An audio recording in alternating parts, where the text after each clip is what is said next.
Selamat sore, Bapak, Ibu, dan peserta kuliah tamu sore hari ini. Assalamualaikum warahmatullahi wabarakatuh. Salam, Om Swastiastu, Namo Buddhaya, Salam Kebajikan. Perkenalkan, saya Satria Widi Kartika selaku pembawa acara di kesempatan sore hari ini. Kali ini, Pusat Penelitian Panas Bumi Fakultas Teknik UGM kembali menghadirkan kuliah tamu seri Technical Geoscience dengan judul Pemodelan Sistem Panas Bumi sebagai Dasar Pengambilan Keputusan Pengembangan Lapangan. Kuliah ini akan diisi oleh Mas Vicky Rai Chandra, yang merupakan geothermal geologis di PT Geodipa Energi. Selamat sore, Mas Vicky. Selamat sore, Mas Satria Widi. Terima kasih. Sebelum kita, mohon maaf, kemudian acara ini akan dipandu oleh Insinyur Pri Utami selaku moderator pada kuliah tamu sore hari ini. Selamat sore, Ibu Pri. Selamat sore Satria, selamat sore Mas Vicky, selamat sore teman-teman semua. Selamat sore Bu Pri. Selamat sore, Ibu. Terima kasih.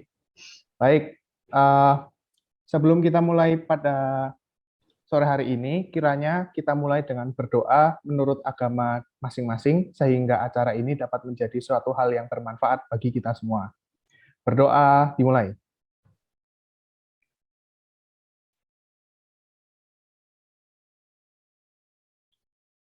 Tidak ada kata cukup dalam berdoa. Terima kasih semuanya. Selanjutnya, saya serahkan acara ini kepada moderator, yaitu Ibu Pri Utami. Waktu dan tempat dipersilakan. Terima kasih Satria yang sudah membawakan acara ini ya, membuka acara ini dengan sangat baik. Pertama-tama saya ucapkan selamat datang terlebih dahulu kepada Mas Vicky Rai Chandra. Mas Vicky, terima kasih sudah hadir memenuhi undangan kami untuk sharing pengetahuan dan pengalaman. Saya ucapkan terima kasih juga kepada rekan-rekan dosen, terutama ini Pak Kasani nanti yang akan menjaga gawang andai kata. Ini hostnya ini sampai terlempar keluar ya. Ini dengan cuaca yang sering tidak menentu itu kadangkala tiba-tiba putus internet dan sebagainya. Tapi saya jamin ya ada Pak Kasani pasti nanti lancar. Saya ucapkan terima kasih juga kepada para peserta yang sudah mendaftar dan hadir di sini, dan saya ucapkan mohon maaf ini untuk Mas Vicky karena sebetulnya yang mendaftar tuh banyak sekali, tapi barangkali sebagian ini masih kuliah, jadi nanti mereka akan menyusul. Baik, jadi Bapak Ibu dan teman-teman semua, Mas Vicky ini akan membawakan satu topik yang mengenai pemodelan bawah permukaan dari sistem panas bumi ya. Sistem panas bumi pastilah di bawah permukaan, tapi pemodelan ini tidak hanya challenging dan menarik dari sisi keilmuan, tetapi memiliki implikasi yang sangat besar, sangat penting di dalam mengkomunikasikan tentang apa yang diketahui oleh para geoscientist itu kepada misalnya saja manajemen perusahaan, kepada investor, kepada pemerintah, kepada masyarakat luas yang ingin mengetahui seperti apa sih resource yang ada di bawah permukaan. Nah, Mas Vicky akan segera saja menyampaikan materinya kurang lebih dalam waktu 50 menit ya, atau boleh kurang, nanti akan disusul dengan tanya jawab. Dan bagi peserta nanti supaya menyampaikan terlebih dahulu apa yang ingin disampaikan atau ditanyakan itu pada kolom chat, dan boleh juga nanti bertanya secara langsung. Jadi saya akan secara bergantian melihat di kolom chat maupun memperhatikan siapa nanti yang menyampaikan raise hand ya untuk bertanya. Tapi sebaiknya nanti biar saja Mas Vicky memaparkan sampai selesai, tanya jawabnya nanti kita lakukan di belakang. Dan jangan lupa teman-teman supaya mengikuti sampai akhir, karena ini susah sekali mendapatkan waktunya Mas Vicky yang sudah berpengalaman malang melintang di dunia panas bumi, khususnya di dalam usaha memahami keadaan bawah permukaan dengan melakukan pemodelan. Jadi saya harap semua saja nanti dapat mengikuti sampai akhir. Kemudian Mas Vicky tadi juga sudah berjanji boleh nanti materinya di-share, tapi ikut dulu dong sampai selesai, begitu ya, dan ramaikan diskusinya. Demikian saya kira Mas Vicky dapat segera menyampaikan paparannya. Silakan Mas. Terima kasih banyak Bu Pri. Saya mohon izin. Terima kasih juga Mas Satria Widi tadi udah membuka acara. Ya selamat sore semua. Mungkin saya lihat dari kolom peserta banyak teman-teman yang saya kenal dan banyak juga yang mungkin belum sempat kita berkenalan ya. Mungkin perkenalan, nama saya Vicky, saya geothermal geologist. Sekarang ini saya bekerja untuk PT Geodipa. Kalau bisa dibilang saya anaknya Bu Pri lah kalau di kampus, Bu Pri mak saya. Harusnya saya yang ini Bu Pri di peserta mendengarkan Bu Pri yang ini yang ini mengisi. Mak sudah kurang pengalaman, maka harus anak-anaknya yang menyampaikan pengetahuan yang terbaru. Baik. Dan juga mohon izin Pak Kasani. Oh, Pak Kasni sepertinya lagi ini. Oke. Oh iya, siap. Silakan Mas Vicky. Sambil mantau ini, maaf ya. Oke, siap Pak. Oke. Saya coba sambil share screen ya.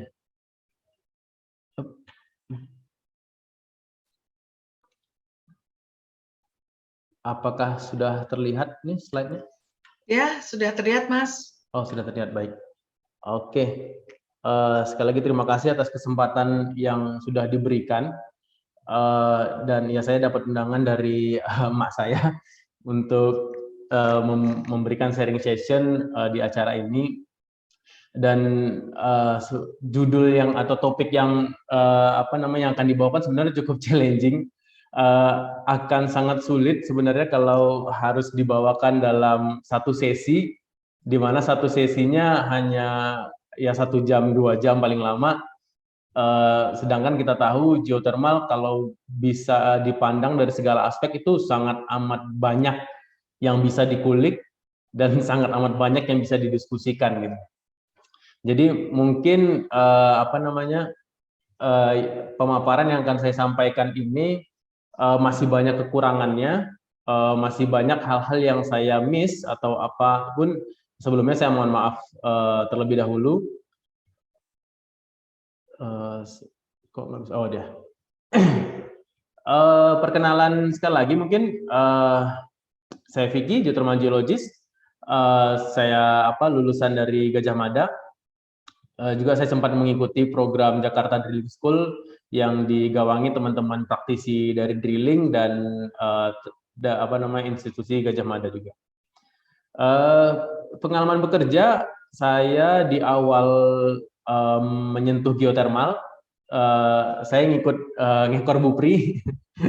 Kebetulan jadi tukang sapu-sapu bikin kopi ya di Research Center tahun 2013 sampai 2015, sambil saya tugas akhir juga.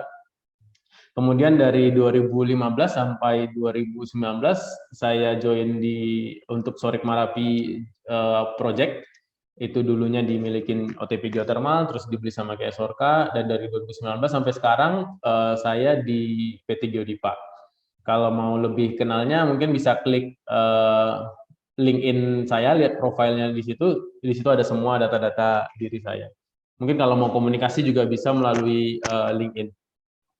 Dan juga saya cukup tertarik untuk menuliskan riset saya, paper-paper, dan publikasi-publikasi.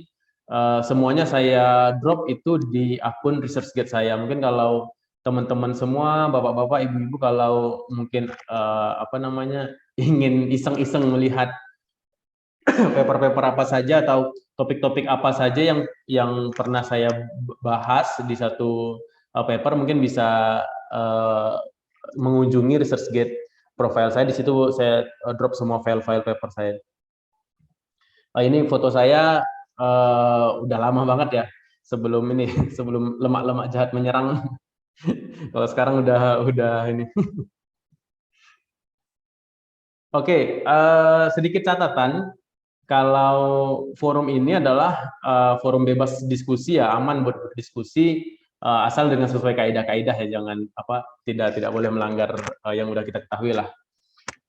Kemudian materi ini disusun berdasarkan keterbatasan ilmu dan pengalaman dari pemateri.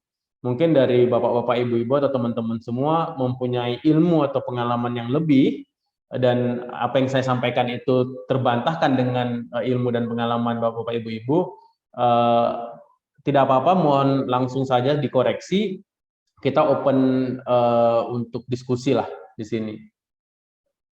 Terus kemudian audiens juga diperkenalkan untuk jump in. Misalnya ada satu orang atau dua orang ingin berdiskusi kepada saya, terus kemudian ada audiens lain yang ingin berdiskusi juga untuk dengan topik yang sama, itu sangat amat diperkenankan. Karena sebenarnya materi ini hanya pembuka atau pengantar diskusi-diskusi yang bisa kita deliver bersama gitu. Jadi tidak terpaku kepada pemateri, tetapi mungkin sesama audiens pun bisa berdiskusi di forum ini gitu. Jadi kita buat forumnya lebih hidup lagi gitu. Nah, kemudian saya mohon maaf juga slide deck ini perpaduan bahasa Indonesia dengan bahasa Inggris gitu, karena kadang saya sulit mencari padanan kata yang sesuai untuk beberapa istilah tertentu, atau saya terbiasa menggunakan bahasa Indonesia di Inggris kan agak aneh, atau kebalikannya saya biasa pakai bahasa Inggris di bahasa Indonesia kan agak aneh. Jadi saya mencoba mengkombinasikan, sehingga saya mohon maaf terlebih dahulu kepada semuanya. Dan jika ingin berdiskusi lebih lanjut, mungkin bisa menghubungi saya atau kontak saya di Gmail saya, di email, atau lewat LinkedIn juga boleh.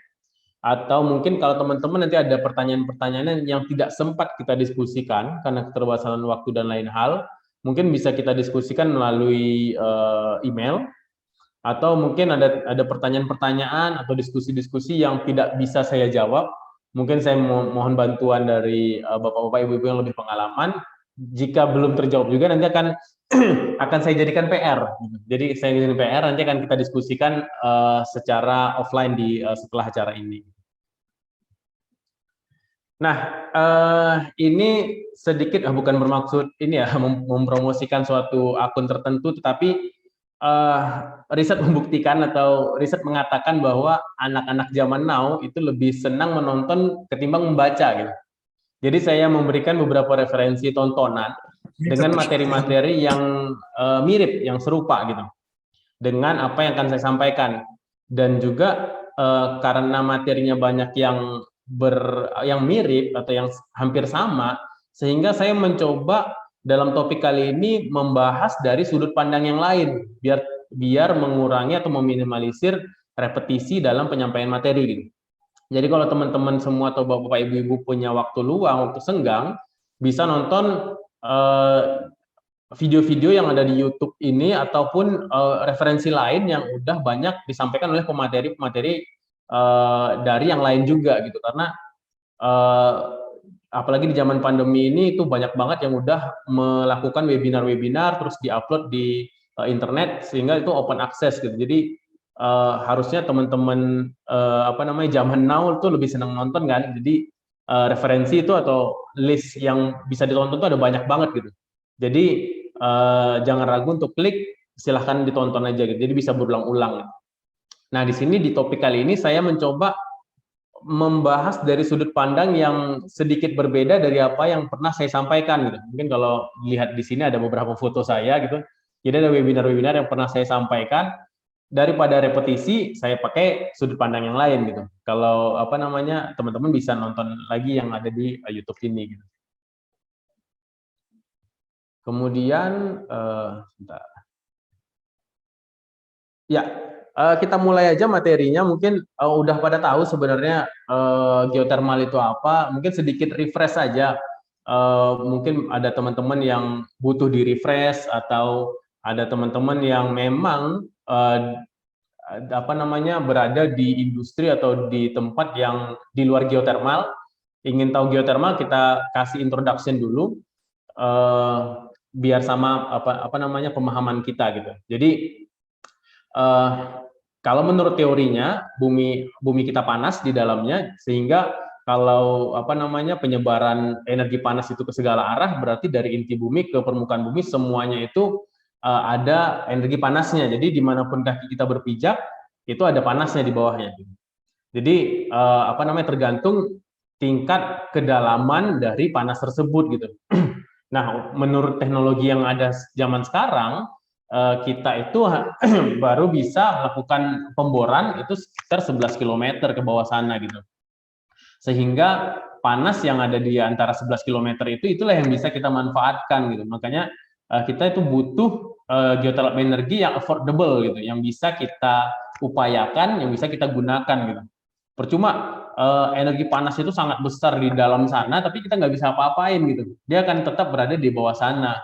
Makanya itu kita dibutuhkan untuk mencari di mana sih penyebaran energi geotermal yang affordable gitu, yang bisa kita raih. Nah, kemudian poin berikutnya adalah kalau panas bumi ini atau geotermal ini panasnya itu tersimpan di batuan dan di fluida gitu. Jadi either dua tersebut kita cari di bawah sana, itu ada panasnya, itu ada energi geotermal berarti. Nanti tinggal bagaimana strategi kita memanfaatkan dan mengekstraksi panas dari batuan dan dari fluida tersebut. Nanti teknik-teknik pemanfaatan panasnya itu ada bermacam-macam lagi gitu.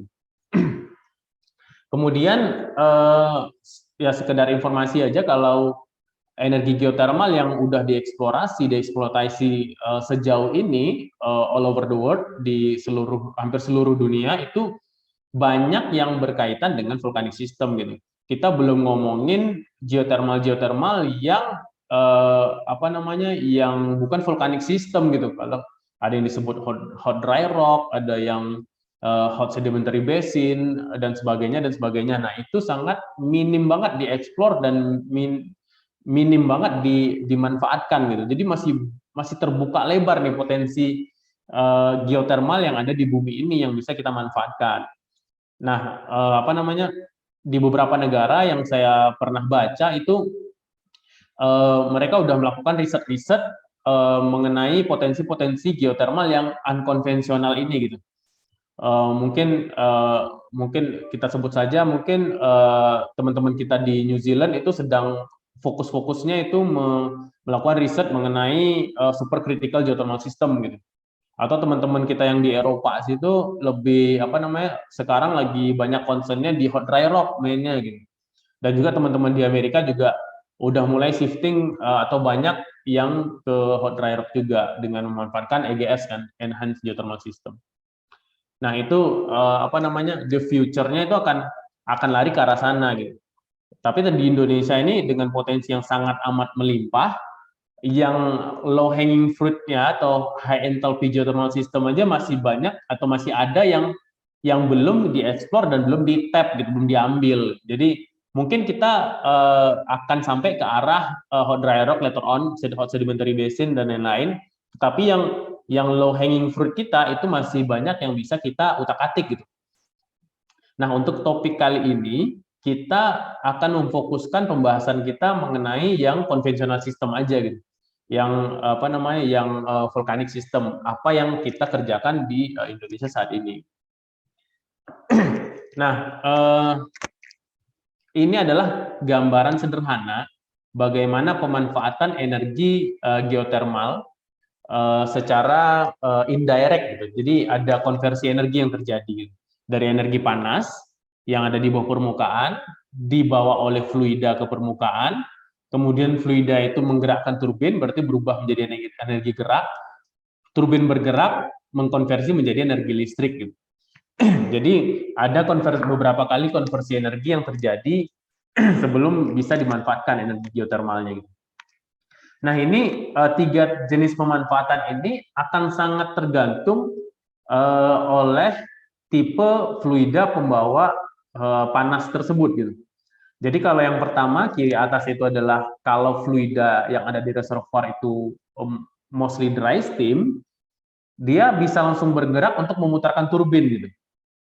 Nah, kalau fluidanya itu two phase ataupun dua fasa, ada uapnya, ada liquidnya juga, sehingga saat dibawa ke permukaan dengan seiring dibawa permukaan atau bergerak ke permukaan, tekanannya menurun sehingga dia terjadi flashing gitu, sehingga berubah fasa dari liquid menjadi steam atau menjadi uap.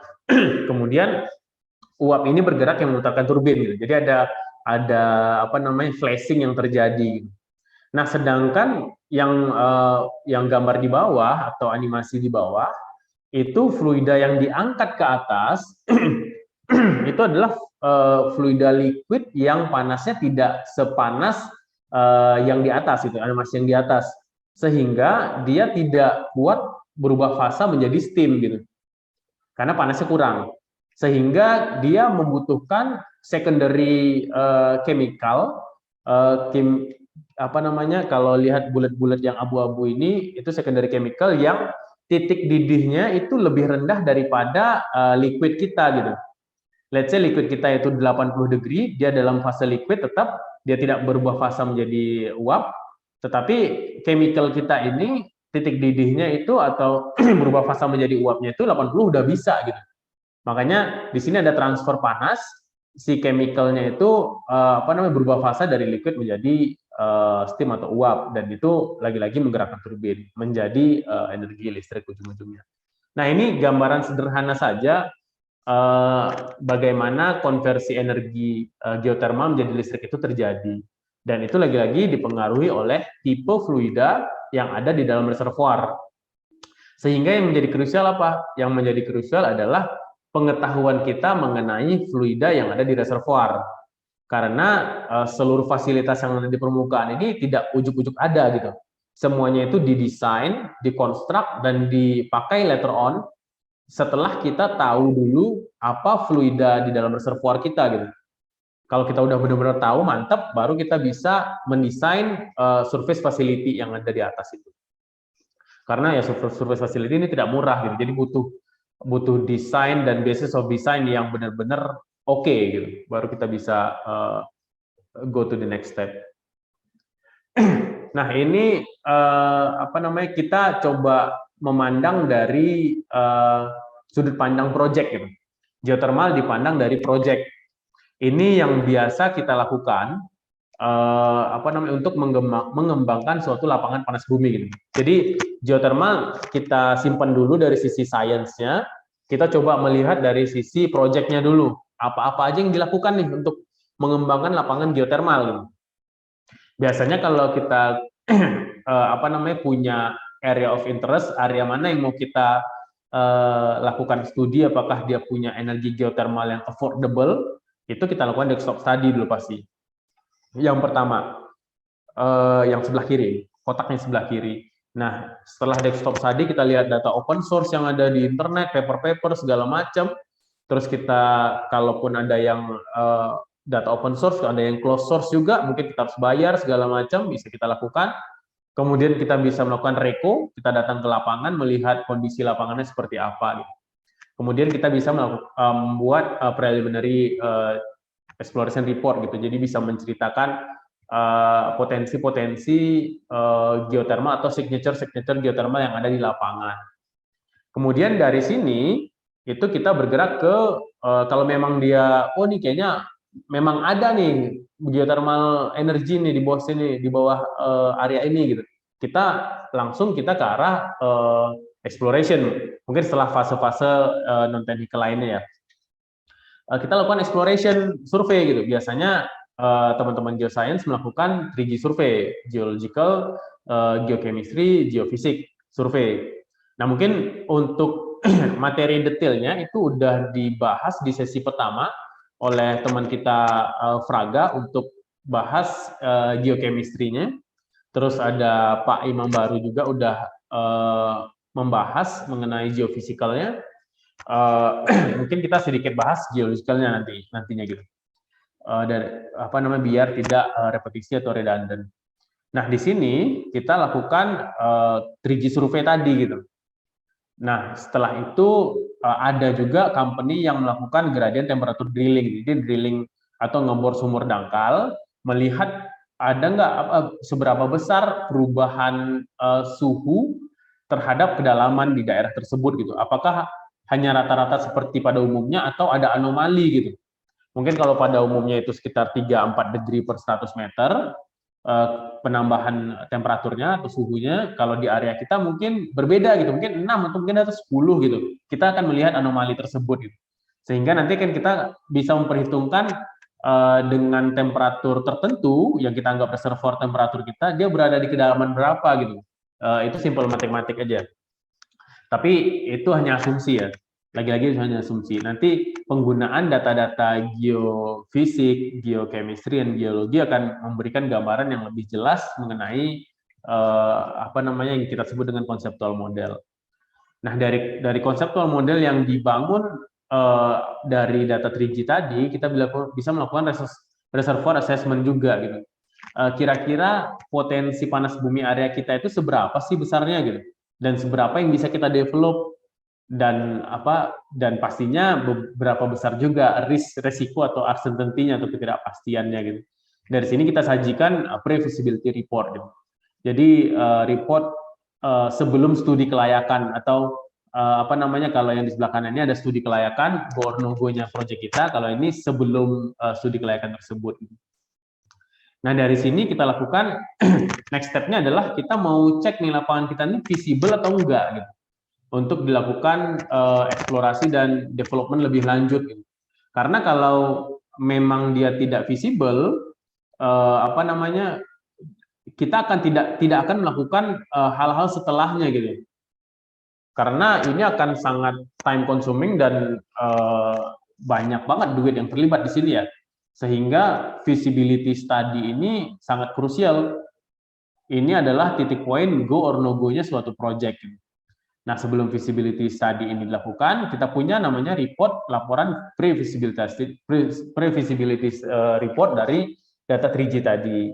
Nah, kemudian data 3G ini kita lakukan pengeboran eksplorasi. Kita mau lihat reservoirnya ada nggak sebenarnya gitu.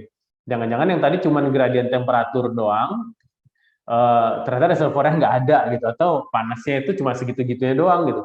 Nah, ini kan kita lakukan exploration drilling di sini untuk memastikan ada atau tidaknya panas bumi kita di bawah sana. Bisa juga kita lakukan appraisal drilling, kita mau mendeliniasi area-area kita, resource kita itu atau reservoir kita itu penyebarannya kemana aja sih gitu, distribusinya, dimensinya seperti apa gitu, tebalnya berapa, apa namanya, luasnya berapa, panjang lebarnya berapa, itu kita lakukan di appraisal drilling gitu. Syukur-syukur dari exploration drilling ini sumur kita bisa flow, si fluida dalam reservoir yang bisa keluar, bisa kita ambil fluidanya, bisa kita masukkan ke laboratorium, kita lihat memang benar-benar fluida reservoir atau tidak gitu. Nah, dari sini resource assessment kita atau reservoir assessment kita lebih reliable atau lebih bisa diandalkan ketimbang yang sebelumnya gitu. Karena kita benar-benar masuk langsung ke bawah permukaan melalui drilling dalam, dan kita ambil data-data yang benar-benar dari bawah permukaan gitu. Data-data subsurface, bukan seperti sebelumnya itu data surface yang kita prediksi ke subsurface. Kalau yang di fase ini, fase development dan exploration drilling ini, kita benar-benar sampai ke bawah gitu, dan benar-benar data yang kita ambil itu data-data in situ di bawah sana gitu. Jadi asumsi-asumsi itu bisa kita minimalisir sehingga reservoir dan resource assessment-nya lebih terjamin lah ketimbang yang sebelumnya gitu. Nah, dari sini kita lihat, kita bikin coba visibility-nya. Ini project kita ini visible nggak untuk dilakukan development dan production? Kalau visible ya kita go ahead dengan dengan step-step berikutnya.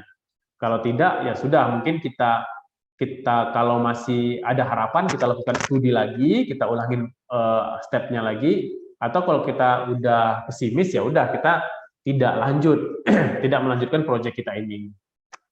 Tapi perlu diingat bahwa step by step-nya ataupun item-item yang ada di sini itu lagi-lagi tergantung dari manajemen yang ada di proyek tersebut gitu. Ada manajemen yang tidak suka buang-buang waktu gitu. Jadi instead of ataupun ketimbang dia melakukan pengeboran sumur gradien temperatur, pengeboran exploration, dia langsung aja nih exploration langsung switch ke production gitu. Ada yang tidak suka buang-buang waktu langsung aja gitu. Tapi ya dengan come up atau ya dengan mengikuti resikonya masing-masing gitu. Jadi otomatis kalau kita dealing dengan sesuatu yang tidak pasti, resikonya besar, ya otomatis biaya-biaya yang ditimbulkan menjadi lebih besar gitu. Ada yang mencoba menghemat budget, melakukan semuanya dengan dengan step by step-nya yang sesuai, tetapi time consuming gitu, waktunya lama gitu. Nah, itu lagi-lagi akan sangat berbeda tergantung dari manajemen proyeknya seperti apa dan nature dari proyeknya seperti apa gitu. Keadaan lapangannya seperti apa. Nah, semua itu yang akan ngedrive bagaimana cara kita mengembangkan lapangan kita ini gitu. Jadi tidak ada strategi yang benar, tidak ada strategi yang salah, hanya pendekatan-pendekatan mana yang lebih sesuai untuk proyek-proyek tertentu gitu. Karena nature-nya proyek itu akan sangat berbeda-beda. Walaupun di area yang hampir sama, bisa aja nature-nya berbeda gitu. Jadi kemampuan kita melihat atau menganalisis nature dari proyek kita itu akan sangat penting gitu. Kita udah ngomong konseptual model, ngomongin sainsnya begini, tapi kalau ada non technical aspek yang tiba-tiba menghantam proyek kita, ya proyeknya nggak jalan juga gitu. Konseptual model kita tetap menjadi konseptual model yang belum teruji, belum ada pengeborannya, karena lapangan kita tidak bisa diapa-apakan gitu. Makanya lagi-lagi saya menekankan kalau pengetahuan terhadap nature suatu proyek sangat penting dalam penentuan strategi bagaimana cara kita mengembangkan lapangan. Nah, dari report visibility ini, visibility study, studi kelayakan, itu kita udah tahu bagaimana reservoir kita, konseptual model kita, reservoir kita itu seperti apa di bawah sana, mengenai dimensinya, mengenai kualitinya, fluida yang terkandung, itu semuanya udah terjawab. At least mungkin tidak seluruh geothermal system yang ada di lapangan itu, mungkin hanya sebagian yang beberapa yang kita interest untuk mendevelop gitu. Let's say suatu lapangan punya potensi mungkin 100 megawatt mungkin, tapi kita punya intention cuman mengembangkan 20 megawatt misalnya.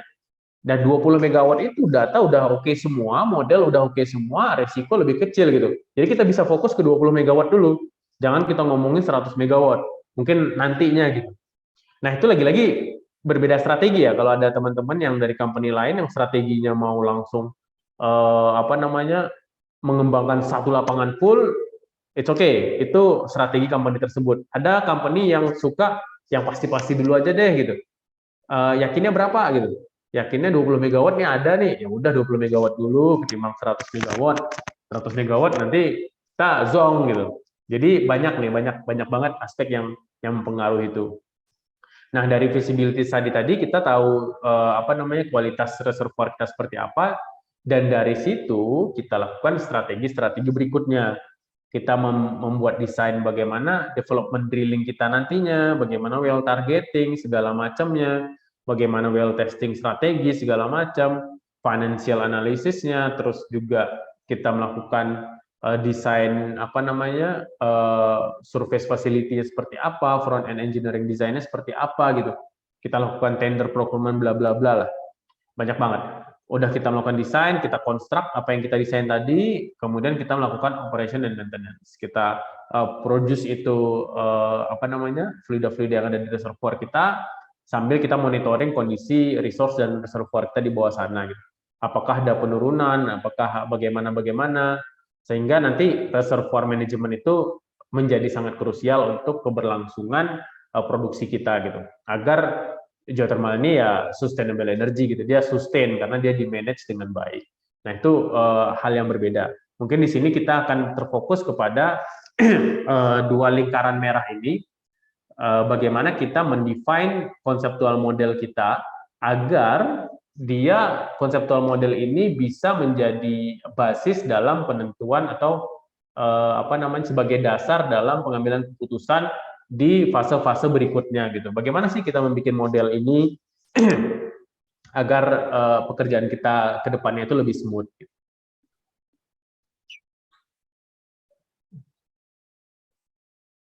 Oke, saya coba klik lagi.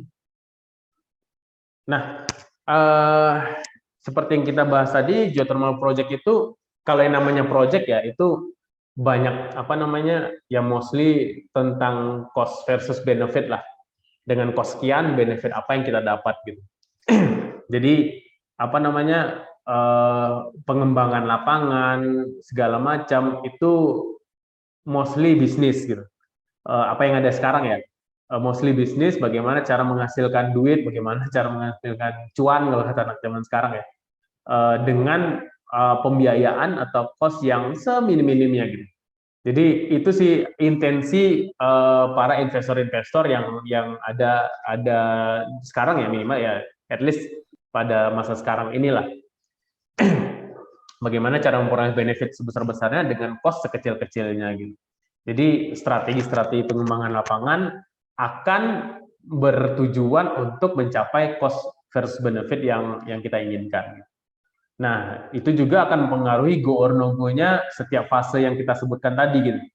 Apakah kita go ke fase berikutnya atau no go ke fase berikutnya, itu sangat terpengaruh oleh cost versus benefit tadi gitu.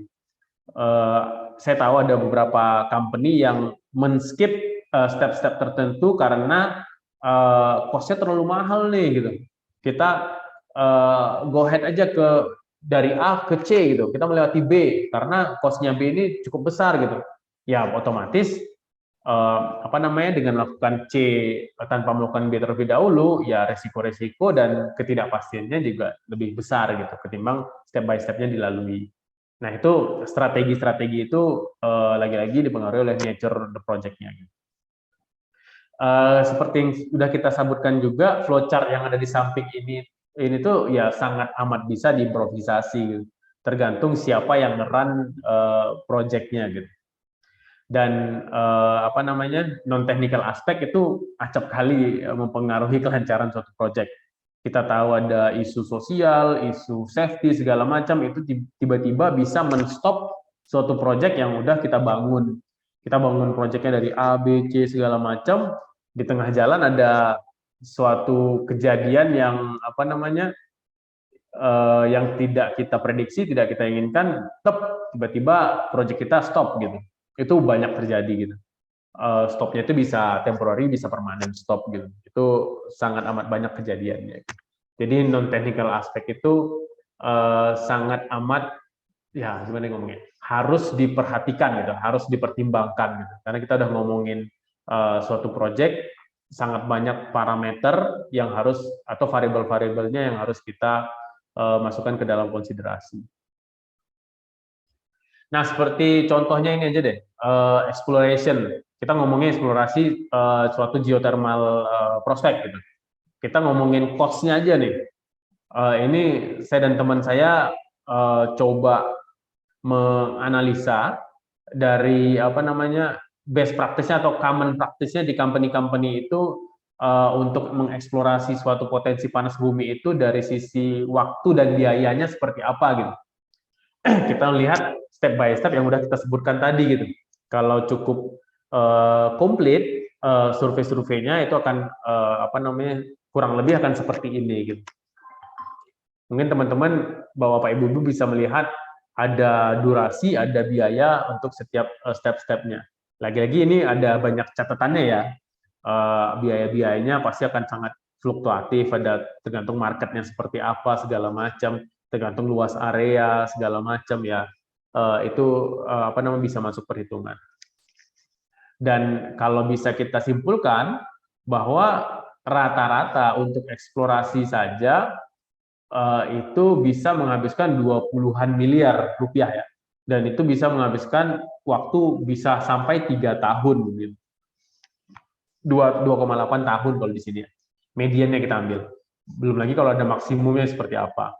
Dan belum lagi kalau ada kendala-kendala yang ada di lapangan atau ada aspek-aspek yang menjadi obstruction atau penghambat dari proyek kita ini. Nah, itu biayanya bisa akan sangat membengkak, durasinya bisa akan sangat panjang gitu.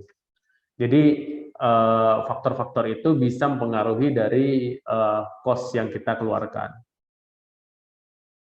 Nah, ini juga salah satu yang menyebabkan bahwa eksplorasi geotermal yang ada di Indonesia perjalanannya itu cukup lambat karena investment di awalnya cukup besar gitu untuk melakukan exploration. Ini aja masih 3G exploration ya, kita belum ngomongin drilling exploration. Kalau udah ngomongin drilling exploration itu duitnya udah beda lagi gitu. Itu makanya jadi sangat mahal di exploration dengan jaminan dapat atau tidak reservoirnya itu masih kecil gitu. Kalau kita lihat di di company-company itu sekitar 30-an% itu udah oke gitu kata mereka. untuk mendapatkan resource dari drilling exploration gitu. Kalau kata The World Bank itu sekitar 50% kalau nggak salah. Jadi 50-50 gitu. Nah, itu aja dengan investment yang sebesar ini, kemungkinan berhasilnya kecil ya siapa sih yang mau gitu.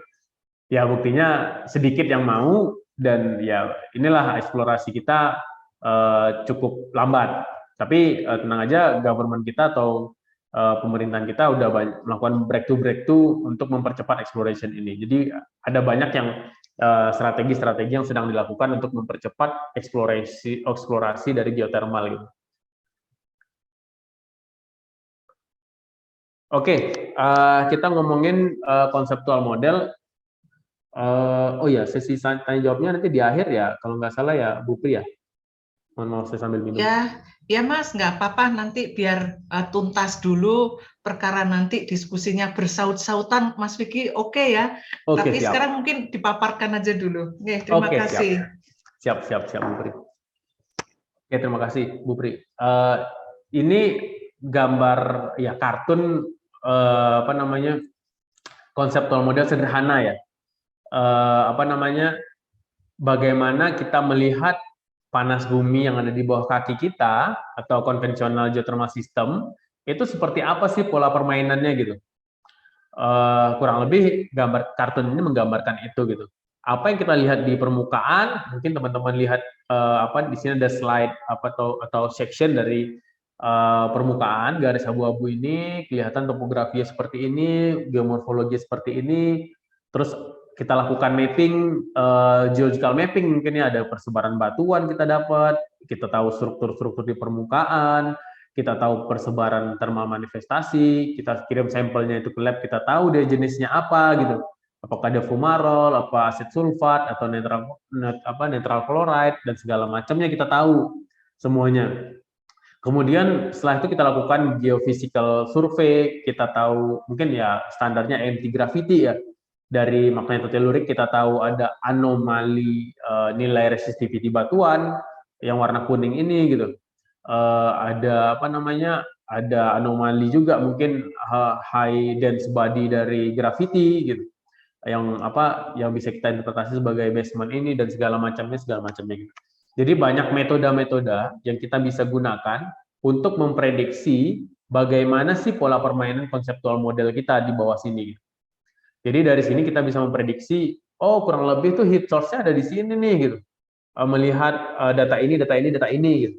Kurang lebih fluid flow pattern-nya itu seperti ini dari heat source dia mengalir sampai ke permukaannya seperti ini, makanya di permukaan tuh bentuk dan chemistry-nya berbeda-beda gitu.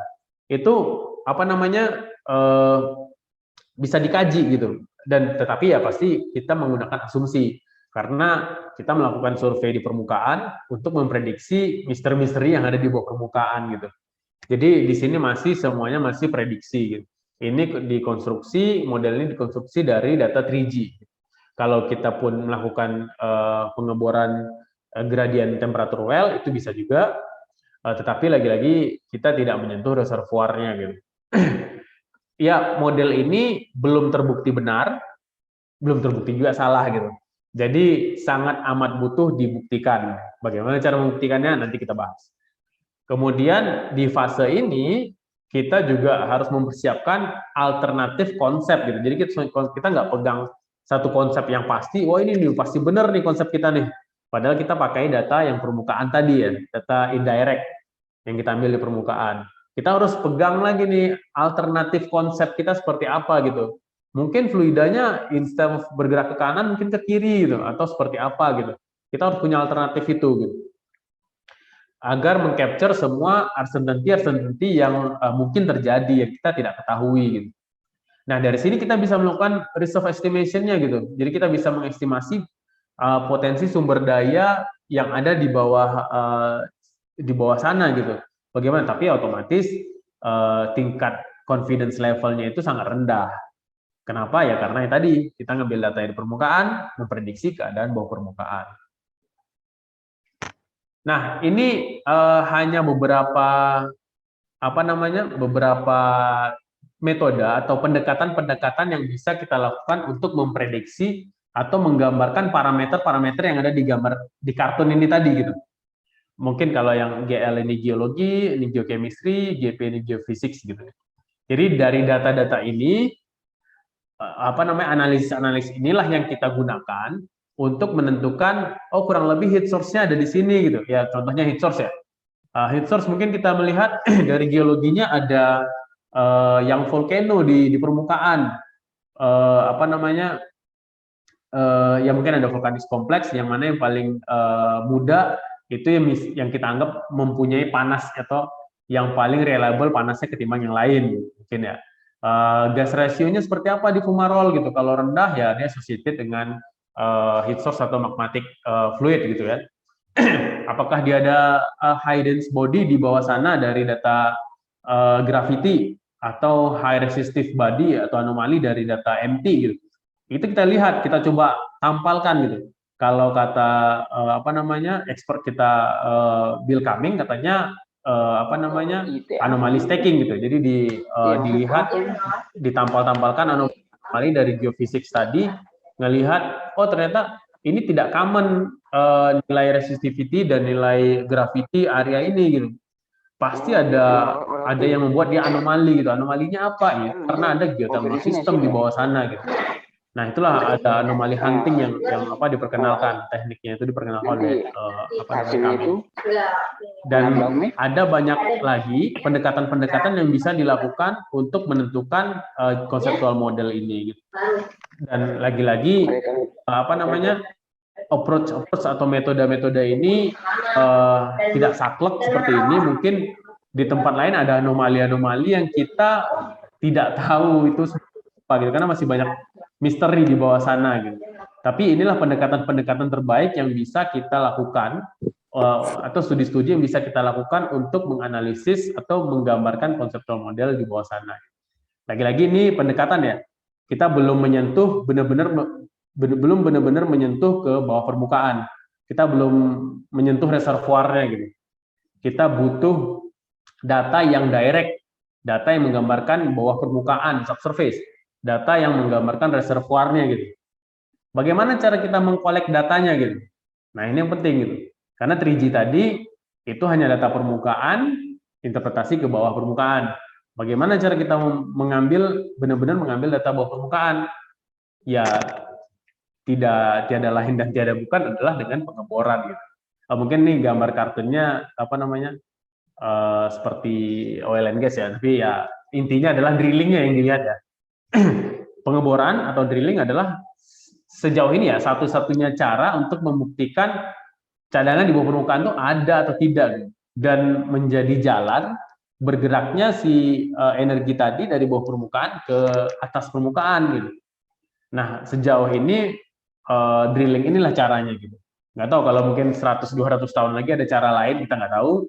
Tapi sampai saat ini, sampai detik ini, caranya adalah dengan melakukan pemboran. Nah, nanti akan sangat banyak kalau kita mau kupas lagi pengeboran ini, itu bisa satu SKS sendiri mungkin. Akan sangat banyak lagi aspeknya gitu. Jadi daripada kita melebar kemana-mana, ya kita kerucutkan aja gitu. Nah, mungkin kalau mau dikupas sedikit, pengeboran sumur yang bisa kita lakukan, itu bermacam-macam gitu. Lagi-lagi ya, kalau semakin dalam kita bor, semakin mahal. Dan balik lagi ke mindset project tadi, cost versus benefit gitu. Apa sih benefitnya dari kita ngebor sedalam ini gitu? Apa sih, berapa cost-nya gitu. Nah, itu akan sangat mempengaruhi keberlangsungan project kita gitu. Nah, ini Ken McKenzie tahun 2017 pernah membuat paper mengenai tipe-tipe sumur yang bisa dibor untuk membuktikan atau mengeksplor geothermal energi kita. Ada yang DSH itu deep slim hole, ada TGH temperature gradient hole itu mau melihat perubahan temperatur terhadap kedalaman. Sedangkan deep slim hole memang mau menyentuh sampai ke reservoirnya. Tapi slim hole, lubangnya itu slim, kecil, ramping gitu. Kalau yang konvensional yang warna biru ini itu biasanya bisa direksional, bisa diarahkan dan apa namanya lubangnya cenderung lebih besar daripada slim hole. Mungkin ini standard hole atau big hole. Kalau slim hole ini sebenarnya bisa untuk dilakukan konvensional atau direksional berarah, tetapi itu akan sangat amat sulit dan beresiko gitu. Jadi biasanya kalau slim hole ini dilakukan vertikal, tapi tetap tujuannya adalah menyentuh reservoir, mau mendapatkan data di dalam reservoir. Nah, apa namanya drilling inilah yang kita lakukan, entah itu temperatur gradient sumur, well, ataupun exploration drilling, development drilling, ujung-ujungnya adalah kita mau mencari benar-benar data di bawah permukaan, mau benar-benar tapping ke reservoir gitu, biar dapat data yang aktual. Nah, ini akan mempengaruhi bagaimana field development strategi kita. Kita mau mengembangkan langsung the whole area, kita mau ngebor the whole area, atau yang paling promising area dulu, atau bagaimana itu ya depend on di manajemen masing-masing lah gitu. Dan pasti tiap-tiap sumur punya objektifnya masing-masing gitu. Jadi kita tidak serta-merta ngebor tanpa arah, tanpa tujuan. Kalau kata orang-orang drill for fun, enggak, karena drilling itu mahal, beresiko segala macamnya. Kita harus benar-benar set itu objektifnya itu sebaik mungkin gitu, agar semua objektif kita dapat capai dengan cost yang seminimal-minimalnya, sekecil-kecilnya. Nah, setelah kita lakukan well drilling, kita lakukan well testing gitu. Kita mau lihat bagaimana sih potensinya sumur kita gitu. Kita bisa melakukan survei pressure temperatur, bisa spinner juga. Ya pada dasarnya kita masukkan alat, kita masukin ke dalam sumur, mau lihat tekanan dalam sumurnya seperti apa, suhu dalam sumurnya seperti apa, terus kita spinnernya tuh atau kayak kipas gitu, dia berputar nggak di bawah sana gitu. Kalau putar berarti ada fluida yang bergerak kan di bawah sana. Fluida itu yang kita anggap sebagai adanya zona permeability di dalam lubang sumur kita. Nah, syukur-syukur kita bisa heating up sumurnya, kita bisa lakukan flow test, sehingga fluida-fluida yang ada di reservoir itu bisa mengalir keluar gitu, seperti yang ada di gambar ini gitu. Nah, ini kita lakukan flowing test. Kita ini teman-teman dari kontraktor kita melakukan sampling geochemistry, coba mengambil uap, dan di sini ada liquidnya juga. Nah, ini coba di sampling apa sih sebenarnya isinya gitu. Dan ya ini ya gambar teman-teman kita ya. Yang di tengah ini yang Ken McKenzie yang papernya tadi sebelumnya. Oke. Nah, setelah kita lakukan eksplorasi drilling, kita lakukan well testing segala macam, kita udah udah mempunyai data yang benar-benar aktual di bawah permukaan, sehingga asumsi-asumsi yang kita gunakan di awal tadi bisa kita replace dengan actual data. Horizontal model kita update, kita upgrade lagi dengan mengconsider atau mempertimbangkan data-data yang kita dapat dari sumur. Jadi model kita ini harus kita uji dulu, kita tes dulu. Model yang udah kita bikin tadi di awal itu benar atau tidak dengan actual data ya. Kalau benar, oke, kita refine lagi. Kalau salah ya kita benerin lagi apa yang salah. Kemudian reservoir karakterisasi itu lebih teruji lagi karena data yang kita pakai ya data aktual gitu, tidak pakai asumsi-asumsi seperti sebelumnya, sehingga dalam perhitungan resource assessment, resource calculation-nya lebih mantap lagi gitu, jadi lebih presisi lagi gitu. Jadi kita bisa tahu potensi geothermal energi kita itu sebenarnya berapa sih di bawah sana gitu. Itu angkanya lebih reliable ketimbang dari asumsi-asumsi sebelumnya gitu. Dan metode-metode yang bisa kita gunakan itu lebih reliable lagi dalam perhitungan cadangan. Ya otomatis resikonya karena kita udah sedikit banyaknya membuka tabir misteri yang ada di bawah permukaan dengan pengeboran, itu ya resikonya jadi lebih kecil dari sudut pandang resource ya, lebih kecil, dan uncertainty-nya juga lebih kecil atau ketidakpastiannya lebih kecil. Sehingga ya model ini adalah model termuhtahir yang bisa kita gunakan sebagai basis untuk future design untuk fasilitas-fasilitas kita. Seperti yang sudah dibahas di tabel ini. Nah, kalau kita lihat lingkaran merah itu yang feasibility study report, disitulah kita udah punya conceptual model yang udah teruji gitu dari data-data sumur yang udah kita bor. Nah dari sini kita udah pasti nih, udah dapat, udah pegang nih conceptual model yang kita percaya. Nah ini kita lakukan strategi development drilling, kemudian bla bla blanya kita bisa lakukan next step-nya lah, lebih pede lagi kita gitu. Dan resikonya jauh lebih kecil ketimbang masih pakai arsentetik tadi.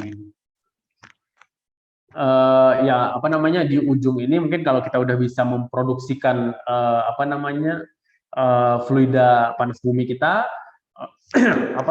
konseptual model kita tadi mungkin tidak lagi mencerminkan keadaan aktual di bawah permukaan. Kenapa? Karena kita udah memproduksikan fluida cukup signifikan dengan waktu tertentu, sehingga mungkin keadaan reservoirnya itu udah berbeda dari keadaan natural state-nya gitu. Jadi nanti teman-teman reservoir engineering mungkin bisa melakukan pemodelan reservoir seperti keadaan reservoir kita dari natural state, keadaan terkini setelah diproduksi sekian tahun, sekian waktu, kemudian future-nya itu akan seperti apa gitu. Kita forecast sampai ke depan gitu. Kalau keadaan sekarang dia akan sustain sampai berapa tahun nih dengan gaya kita memproduksi seperti ini gitu. Apakah kita membutuhkan sumur backup atau sumur-sumur baru untuk mensupport atau mendukung produksi kita yang ada sekarang gitu. Karena kalau kita tidak fluida dalam reservoir ini harus bersirkulasi dengan seimbang ya. Karena apa yang kita ekstrak ke atas harus sama dengan apa yang kembali ke reservoir gitu. Karena kalau tidak sama akan terjadi minus gitu, yang diambil kebanyakan, yang kembali sedikit gitu, sehingga adanya penurunan atau decline terhadap produksi gitu. Apapun penyebabnya itu akan panjang juga pembahasannya, apa-apa aja yang menyebabkan decline atau penurunan dari produksi. Nah itu bisa dibahas di reservoir engineering atau reservoir management. Yang mau disampaikan adalah keadaan reservoir kita setelah sekian tahun diproduksi itu akan berbeda dengan keadaan natural state conceptual model yang kita gambarkan di feasibility study. Ini dynamic model kita atau model yang yang udah diproduksikan tadi itu akan sangat berguna buat future skenario-nya akan seperti apa gitu. Mungkin sedikit ini yang bisa kita bahas kulit-kulitnya, ya harapannya ini sebagai pengantar buat diskusi ya. Monggo kalau mungkin ada diskusi dipersilahkan. Closing statement-nya mungkin kalau kita memandang geothermal dari sisi bisnis dan sisi project itu kadang tidak melulu soal sains, soal engineering, tapi banyak banget aspek yang bisa kita bahas, banyak banget aspek yang bisa mempengaruhi kelancaran suatu project gitu. Lagi-lagi yang dibutuhkan apa? Dibutuhkan adalah teamwork dari segala bidang, segala disiplin tadi untuk mindsetnya adalah projectnya jalan, projectnya sukses gitu. Jadi semuanya harus bersatu padu, ya kita share victory, share defeat, menang bersama, kalah bersama. Gitu. Mungkin begitu Bu Pri dan bapak-bapak, ibu-ibu lainnya kalau ada mau diskusi dipersilahkan, karena ini hanya sifatnya pengantar aja. Ya, terima kasih banyak Mas Vicky. Benar, walaupun kulit-kulitnya, tapi ini kulit yang lezat sekali, ini yang sangat penting dan sangat bergizi gitu ya ibaratnya. Nah, perkara teknikalnya, bagaimana memodelkan, suatu saat kita akan berbicara soal itu ya Mas ya. Sekarang ini lebih penting lagi bagaimana sih kok para pemodel itu pada diburu, dicari-cari orang. Nah, ini kita tadi sudah tahu mengapa itu ya di dalam setiap step itu pemodel ini atau orang yang memiliki pengetahuan tentang bawah permukaan ini kemudian menjadi sangat penting role-nya, dan tidak hanya memodelkan saja tapi mengkomunikasikan ya Mas Vicky. Nah, benar. Ini ada dua pertanyaan yang saya lihat ya di kolom chat. Yang pertama ini dari Tekmira. Nah, ini beliau ini bertanya mengenai lapangan Patuha Katanya sekarang pengeboran ini untuk meningkatkan kapasitas produksi atau bagaimana? Dan kalau iya, terus mau dibikin jadi berapa? Dan mungkin bagaimana ini role-nya Mas Vicky ini selaku pemodel ini ya? Silakan. Aduh, siap. Terima kasih pertanyaannya, Tek Mira. Ini saya panggilnya seperti apa ya enaknya? Mira atau gimana? Ya, Patuha ya. Benar, sekarang kita lagi melakukan development drilling untuk kita mau ekspansi nih. Sebelumnya kita udah produksi sebesar 55 megawatt plus buffer ya. Dan itu listriknya udah kita deliver ke PLN. Sekarang kita mau memproduksikan another atau additional 55 lagi gitu. Jadi totalnya 110 megawatt dari lapangan Patuha gitu. Nah, kita udah melakukan reservoir modeling yang udah kita bahas tadi ya. Kita udah melakukan well targeting segala macam. Kita sekarang melakukan pengeboran berdasarkan well targeting yang udah kita bikin tadi gitu. Mungkin kalau berjalan lancar saya juga nulis paper di World Geothermal Congress yang 2023 di Beijing mengenai well targeting konsep atau strategi yang kita pakai di lapangan Patuha, terus kita bandingkan sama hasilnya seperti apa gitu. Jadi strateginya ini oke nggak gitu? Atau gimana strategi yang kita bangun ini hasilnya seperti apa? Nah itu saya sedang bikin studinya, menuliskan di paper. Saya sudah submit di WGC. Mungkin kalau teman-teman punya waktu untuk baca-baca nanti silahkan monggo. Tapi mungkin itu masih tahun depan sih. Kurang lebih seperti itu sih yang kita lakukan di Patuha sekarang, nambah 55 megawatt, sama ya, Dieng juga seperti itu. Nah, kalau ada tambahan pertanyaan dari Bu Pri tadi ya, apa sih role-nya saya di ini ya, di Patuha ini gitu. Jadi saya membantu dan tim membantu untuk ya muhtakhirkan atau mengupgrade konseptual model di awal. Kemudian melakukan well targeting, karena well targeting nggak asal coblos ya kita mau ngebor di sini, bukan. Itu studinya panjang lagi, step by step dan parameternya itu sangat banyak gitu. Itu mungkin kita bisa bahas di lain kesempatan. Yaitu well targeting, kemudian kita memprediksi apa aja yang akan kita temukan di sumur-sumur yang udah kita targetkan. Kemudian pengeboran, kita supervise juga pengeborannya, kita melakukan well sitting geologi. Kita lihat apa yang kita dapat dari pengeboran, data-datanya kita lihat terhadap model kita masih konsisten atau enggak gitu. Nanti kita lihat produksinya per well-nya seperti apa gitu. Sampai saat ini kita merencanakan akan mengebor 12 sumur untuk Patuha dalam rangka menambah kapasitas produksi tambahannya 55 megawatt lagi. Mungkin itu yang bisa saya sampaikan membuat pertanyaan dari Tek Mira. Kalau ada yang terlewat, monggo ditambahkan. Iya, teman penanya dari Tek Mira, apakah sudah puas dengan jawaban Mas Vicky? Kalau belum, masih boleh kok raise hand, kemudian meminta tambahan penjelasan, atau boleh juga dituliskan lagi di kolom chat. Mungkin kita persilahkan dulu nih penanya berikutnya. Oh, ini ada tamu dari jauh ini. Dari mana, Bu? Job Brites dos Santos. Ini adalah alumni Teknik Geologi juga, S2 dari Timor Leste. Sekarang dia menjadi salah seorang yang penting juga dalam pengembangan panas bumi di Timor Leste. Silakan Job, kalau masih monitor silakan. Ini pertanyaan belum jadi diketik, tapi oke deh, langsung aja.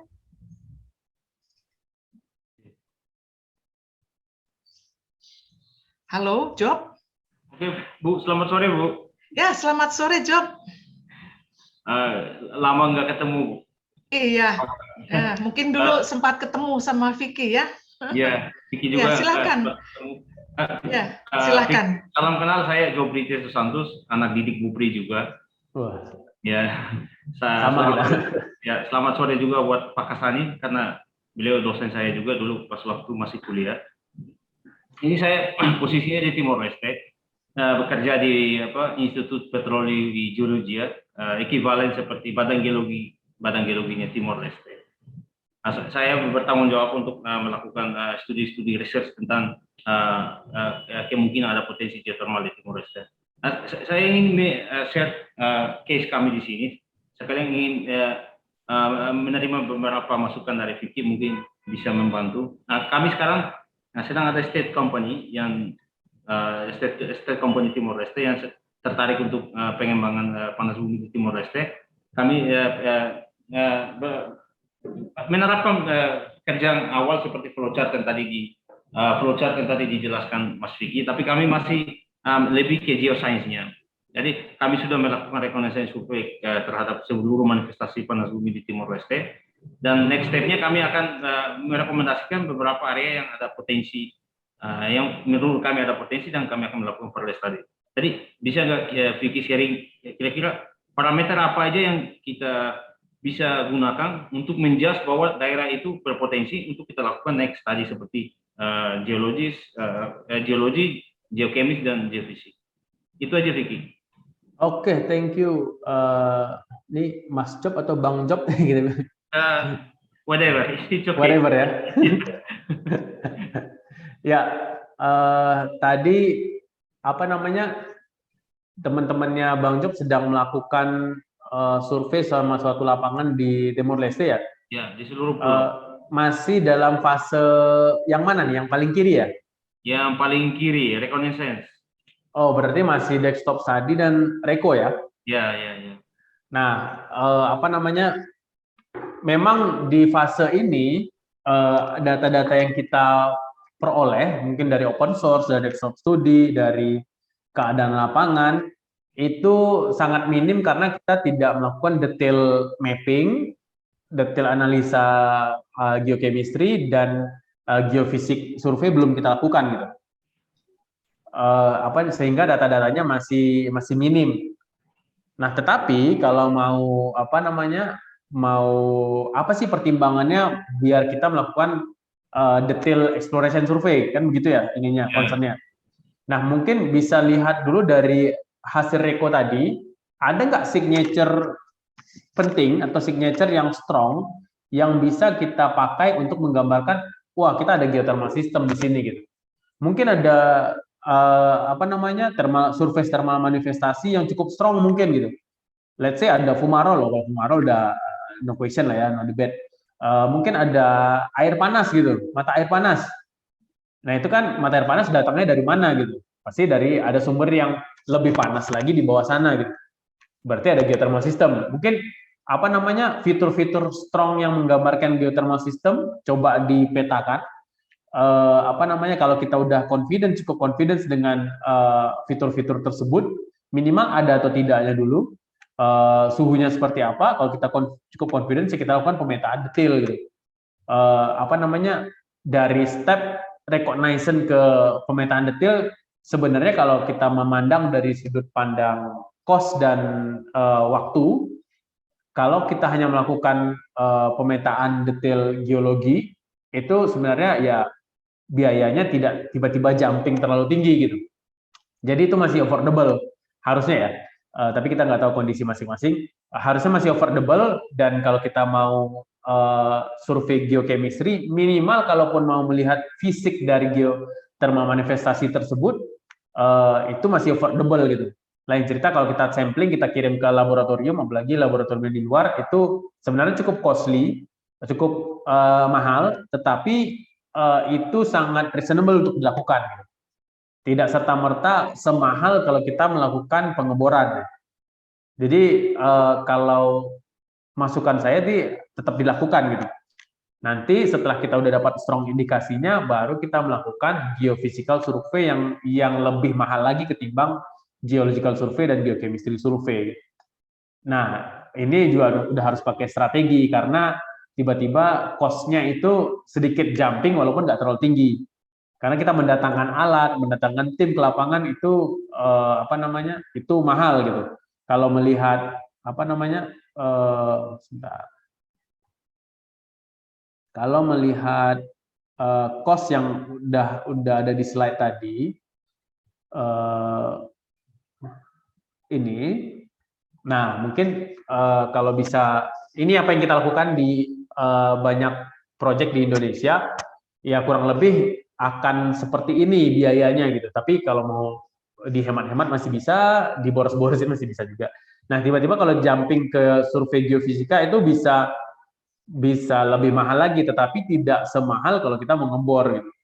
Kalau kira-kira dari indikasi survei geologi geokimia udah oke, wah ini memang betul-betul ada nih, tinggal kita coba kita petakan di bawah sana melalui survei geofisika. Kalau ternyata memang masih oke, ya kita lakukan. Jadi saran saya karena Bang Job masih di fase awal, coba lihat strong indication dari signature keberadaan geothermal system tuh ada atau enggak di bawah sana. Mungkin gitu, Bang Job. Ya, saya rasa cukup jelas. Terima kasih untuk sharingnya, Mas Vicky. Sama-sama. Sukses ya, Job. Makasih, Vicky. Sukses, Nanti kita diskusi lagi ya. Nanti kita tetap diskusi melalui WA ke Ibu ya, Bu. Kalau ya, ada kemungkinan sedikit ya. Iya. Ya, monggo kalau mau ke diskusi ke saya juga boleh, Bang Job, karena saya juga pernah terlibat di ini Sokoria Project di ND. Kan cukup dekat tuh dengan Timor Leste, harusnya tektonikal atau geological settingnya hampir sama gitu. Mungkin saya bisa sharing ke Bang Job mungkin. Ya, saya tadi udah connect di LinkedIn, nanti saya mantap. Luar biasa ya. Kalau untuk soal panas bumi nih, semua aja nih bersaudara ya. Biarpun ini dari negara tetangga, tetap saudara dalam panas bumi. Ya, ini tadi saya sudah melihat yang raise hands itu ada 3 orang setidaknya. Ini gimana caranya ya supaya saya ngelihat yang raise hands itu. Tadi ada Satria Widi, ada Pak Kasani, lalu ada Mas siapa lagi? Satu lagi, tapi mungkin Satria dulu coba mau tanya apa. Baik, terima kasih Bu Pri atas kesempatannya. Super sekali presentasi dari Mas Vicky. Saya karena masih sebagai mahasiswa ingin bertanya mungkin sedikit teknikal ya. Jadi tadi kan dalam konseptual model itu kan ada gradien isotherm ya. Jadi garis suhu itu bagaimana cara pemodel untuk tahu gradien isotherm itu. Lalu yang kedua adalah seberapa akurat sih model itu dan bagaimana cara untuk mengetahui keakuratan itu. Terima kasih. Oke, izin menjawab. Tadi pertanyaannya adalah dari isotherm ya, dari sumur gradien Hall, temperatur gradien Hall ya Mas Satria Widi ya? Iya, betul. Iya. Jadi sebenarnya objektif dari pengeboran temperatur gradien Hall atau TGH tadi adalah melihat anomali penambahan temperatur terhadap kedalaman. Mungkin kalau kita di rata-rata di seluruh bumi sekian, mungkin di area geotermal sekian gitu, lebih besar lagi gitu. Nah, itu tujuannya, objektifnya gitu. Bagaimana kita tahu kalau dia benar-benar temperatur yang kita inginkan gitu? Ya kita memasukkan alat seperti termometer lah kalau gitu. Tapi kita masukin ke dalam sumur. Nah, tapi ada alatnya ya kita melakukan PT biasanya pressure temperatur alatnya itu pressure temperature tools kita masukkan ke dalam lubang sumur. Kita melihat kondisi bagaimana si reservoir kita itu atau subsurface kita subsurface kita itu memberikan atau temperatur dan pressure itu seperti apa gitu. Nah, mengenai tingkat keakuratannya si pressure temperatur tadi itu sebenarnya ini akan sangat tricky. Kalau kita memang melakukan pengukuran pressure temperatur dalam keadaan dia udah stabil, itu biasanya menggambarkan benar-benar keadaan subsurface pressure temperatur subsurface kita gitu. Tapi kalau saat kita melakukan pengeboran, itu biasanya kan kita pakai fluida pengeboran, surface fluida gitu. Jadi air dingin kita masukin buat kebutuhan drilling lah. Itu mendinginkan subsurface kita gitu. Jadi butuh waktu agar panasnya itu kembali lagi gitu. Jadi kalau kita mengukurnya sesaat setelah pengeboran, biasanya suhunya akan sangat dingin ketimbang keadaan sebenarnya gitu. Jadi kita butuh waktu sampai si panas itu kembali lagi ke area tersebut gitu. Dan juga lubang sumur yang udah ditutup casing dan di semen itu berbeda respon pressure temperaturnya dengan lubang kita yang masih terbuka ataupun minimal ditutup casing tapi casingnya bolong-bolong. Si pressure temperatur formasi atau subsurface kita itu masih bisa memberikan respon yang seperti naturalnya seperti apa gitu. Jadi apa namanya, parameter-parameter itu yang akan mempengaruhi nilai bacaan pressure temperatur kita di bawah sana. Dan modelnya itu nanti akan seakurat apa? Lagi-lagi yang kita lakukan pengukuran adalah lubang sumur kita. Jadi data subsurface yang ada di lubang sumur itu yang akurat. Kalau udah di luar, semakin jauh dari lubang sumur, kita melakukan ekstrapolasi kan. Jadi lubang sumur kita ini sekian panasnya, kalau makin jauh makin berkurang panasnya. Kalau ada titik kontrol lagi di sini sumur lagi, kita bisa lakukan interpolasi antara keduanya gitu. Jadi area mana semakin jauh suatu area terhadap hard datanya atau data aktualnya, ya ketidakpastiannya semakin besar gitu. Jadi semakin banyak datanya, semakin banyak sumurnya, itu akurasi dari isotermnya itu lebih tinggi, seperti itu Mas Satria Widi. Baik, terima kasih Iya. atas jawabannya, Mas Vicky. Nah, monggo Bu Pri, mungkin ada tambahan Bu Pri. Ya, enggak, sudah sangat jelas. Nanti kan sudah punya nomor kontaknya juga supaya adiknya nanti bisa diskusi langsung juga dengan Mas Vicky. Kita sambut dulu nih tamunya nih, Mas Muhammad Aziz dulu ya. Nanti habis itu Mbak Lauti Dwita Santi, baru nanti Pak Kasani dan Kwan. Nah, sekarang silakan Mas Muhammad Aziz. Oke, baik, terima kasih waktunya Bu Pri dan kesempatannya. Mas Vicky ya, ini teman angkatan ya, Bu Pri juga dulu dosen saya.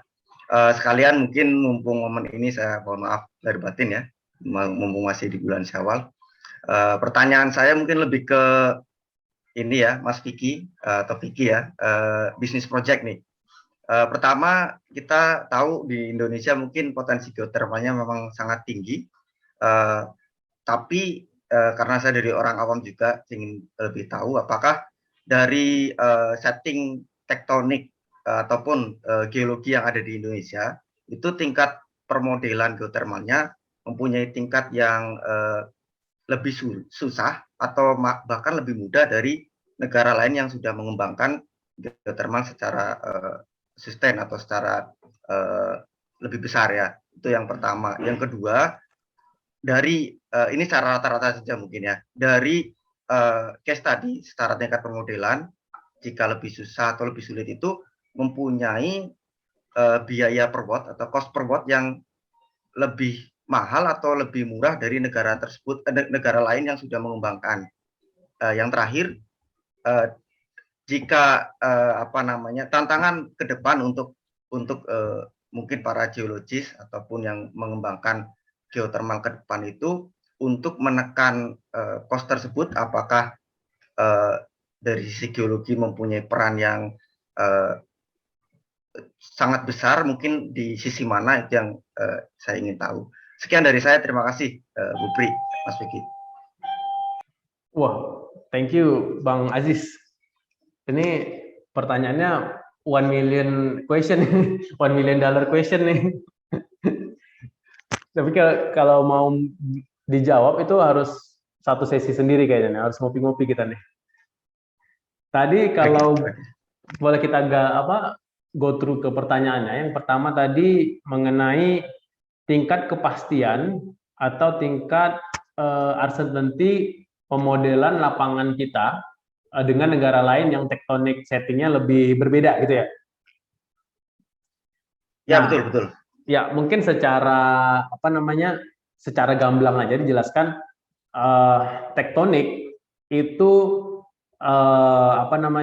pengaruhnya adalah ke struktur dan atau fracture yang berkembang di area kita gitu. Nah, di mana fracture tersebut yang mempengaruhi atau menjadi jalan si fluida itu bergerak dari sumber panas ke area-area lain yang selagi ada permeability atau selagi ada fracture dia akan ke arah sana gitu. Selama pressure-nya lebih rendah daripada pressure di heat source kita atau di daerah sekitar sumber panas kita gitu. Jadi lagi-lagi tatanan tektonik itu memegang peranan penting Jadi di mana tektoniknya berkembang atau fracture-nya berkembang, disitulah permeability banyak berkembang, disitulah terakumulasi si fluida-fluida geothermal tadi gitu. Contohnya kalau kita sama-sama tahu Sumatran Fault Zone yang panjang dari Aceh ke Lampung, ya, itu segitu masifnya si Sumatran Fault itu sehingga menjadi zona lemah, zona hancuran, dan banyak terakumulasi tidak hanya asosiasinya dengan vulkanisme, tetapi juga berasosiasi dengan geothermal system gitu. Kalau kita mau urutkan dari Aceh sampai Lampung itu sangat amat banyak geothermal system yang berkembang di area-area yang berasosiasi dengan dengan berasosiasi dengan Sumatran Fault Zone tadi. Mungkin kalau kita menganalogikan di Amerika Serikat ada San Andreas Fault yang membentang di California, nah itu juga menjadi sweet spot-nya tuh geothermal berkembang di sana gitu. Jadi pengaruhnya apa terhadap geothermal system? Ya si tektonik tadi memberikan permeability yang sangat bagus sehingga menjadi tempat berkumpulnya si fluida-fluida panas bumi. Nah, kalau mengenai bagaimana akuratnya penggambaran atau pemodelan suatu lapangan panas bumi terhadap lapangan panas bumi lainnya itu ya tergantung dari data-data apa aja yang kita pakai, bagaimana cara kita mengolah data, menganalisis data, dan bagaimana cara kita menginterpretasinya, the whole. Jadi kita mengconsider seluruh data-data yang kita pakai, gitu. Karena data is data gitu. Data tidak mungkin bohong. Kalau kita melihat ada anomali data, ya kita harus cari tahu anomalinya itu kenapa gitu. Jadi ya seperti yang saya bilang tadi, data adalah data gitu. Kalau konseptual model kita oke atau tidaknya ya tergantung bagaimana cara kita mengakuisisi data tersebut. Nah itu yang pertama. Tadi yang kedua mengenai cost per megawatt ya. Ya betul. Bandingannya negara kita dengan negara sebelah atau negara lainnya. Sebenarnya kalau kita mau kulik lagi, ini banyak nih paper-paper dari teman-teman kita udah membahas cost per megawatt, cost drilling per feet, per meter, segala macamnya gitu. Kita harus kulik lagi nih, sebenarnya cost paling besar dari development project panas bumi itu apa gitu. Sejauh ini kita tahu cost paling besar itu ya antara dua, drilling dan pembangunan power plant dan teman-temannya gitu. Nah jadi kalau kita bisa mengatur strategi bagaimana kita menekan cost terhadap dua parameter ini, itu kita bisa saving cost gitu.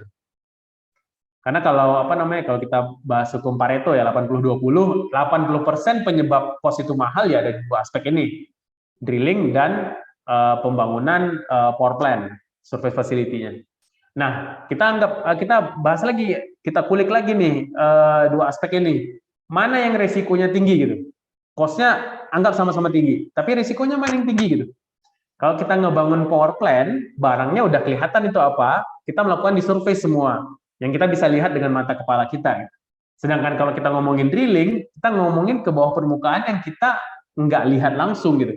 Kita lihatnya dari data, dari grafik-grafik, segala macam, otomatis resikonya lebih tinggi drilling gitu. Nah, sehingga strategi drilling itu harus benar-benar oke gitu. Kalau kita lanjut ke pertanyaan berikutnya, apa sih yang bisa kita lakukan untuk apa kontribusi sebagai geoscientist terhadap cost ini gitu? Yang paling yang paling krusial adalah bagaimana cara kita mengatur atau well targeting kita itu akurat gitu. Jadi mungkin kalau teman-teman drilling bilang, wah stuck pipe ataupun itu memberikan cost paling besar gitu. Karena banyak studi nih teman-teman drilling itu suka bilang ada loss in hole suatu alat itu sangat besar, sekian juta. Ada ini sekian juta. Sebenarnya kalau kita mau bahas yang paling mahal adalah kegagalan menemukan resource adalah itu biaya yang paling mahal sebenarnya. Jadi objektif kita apa, kita ngebor, kita nggak dapat objektif, nah itu sangat mahal. Jadi siapa sih yang menentukan objektif, siapa sih yang menentukan strategi pengeboran, nah, itu geoscientist. Nah step by step atau pengolahan data segala macam, interpretasi dan lain-lain, kalau kita bisa lakukan dengan oke, dengan akurat, sehingga kita bisa melakukan well targeting, well planning segala macamnya dengan baik, itu akan sangat amat menekan biaya.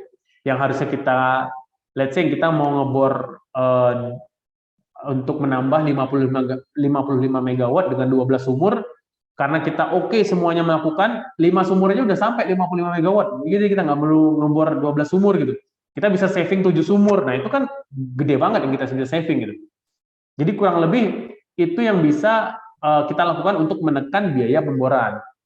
Kalau ngomongin bisnis modelnya, nah itu faktornya banyak lagi. Tergantung listriknya kita mau jual kemana gitu. Kalau di luar negeri, bayarnya itu ada banyak. Harga itu bisa dikontrol oleh market gitu. Kalau di Indonesia sejauh ini kita menjual listriknya ke single buyer, sehingga kontrol harganya tidak semobile atau tidak sefleksibel di luar sana gitu. Kalau kita ngomong di let's say New Zealand itu ada banyak ya Bu Priya yang bisa beli listriknya ya, di Jepang, di Amerika, tapi kalau di Indonesia single buyer, jadi harga itu susah di negosiasi. Jadi sehingga bisnisnya seksi atau enggak ya itu salah satu faktor pengontrol gitu. Mungkin begitu Mas Aziz. Iya, wah keren sekali nih jawabannya. Yo, pertanyaannya berjuta-juta, tapi jawabannya juga berjuta-juta nih, millions bahkan ya. $1 million Mas Aziz, question, ini azan silaturahmi dan mohon nanti tanggal 17 nih hadir lagi, karena apa tadi yang disinggung oleh Mas Vicky ya, kenapa di Indonesia ini cuma ada single buyers, terus kemudian nanti prospeknya di Indonesia ini seksi apa tidak sih? Energi yang berasal dari panas bumi.